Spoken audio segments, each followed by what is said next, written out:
МИД РФ предложил посольствам в Москве привить своих сотрудников, но откликнулись не все. Как стало известно российский МИД разослал всем иностранным посольствам ноту с предложением вакцинировать их сотрудников от COVID-19.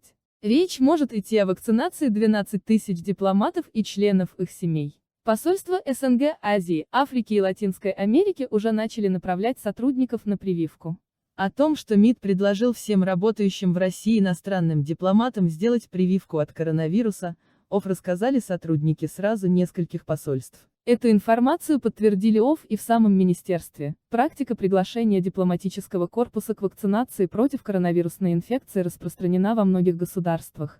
И она вполне объяснима. Успешная борьба с эпидемией требует, насколько возможно, широкого охвата всех людей, находящихся в стране. МИД России не является исключением. Поскольку речь идет о быстро распространяющемся и представляющем угрозу для всех категорий граждан заболевании, приглашения принять участие в кампании по вакцинации были разосланы всем посольствам и представительствам международных организаций, аккредитованным в РФ, пояснили на Смоленской площади. В ведомстве добавили, что, предоставляя иностранным дипломатам возможность вакцинироваться, Россия выполняет свои обязательства по международным договорам, в том числе соблюдает положение Венской конвенции о дипломатических сношениях 1961 года в части обеспечения диппредставительством необходимых условий для выполнения своих функций и их безопасности. В иностранных дипмиссиях по-разному отреагировали на приглашение вакцинироваться.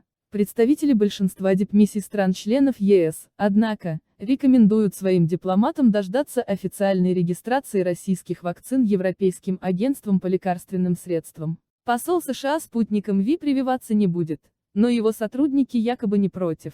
По состоянию на середину февраля, одна из российских вакцин, спутник ВИ, разрешена к использованию более чем в 25 странах мира. Среди них государства СНГ, Азии, Африки, Латинской Америки. Дипломаты из этих стран приняли предложение привиться. В некоторых посольствах сотрудникам для похода в поликлинику даже дают отгул. Вакцинация спутником ВИ для дипломатов бесплатная. В посольствах западных стран реакция была не столь однозначной.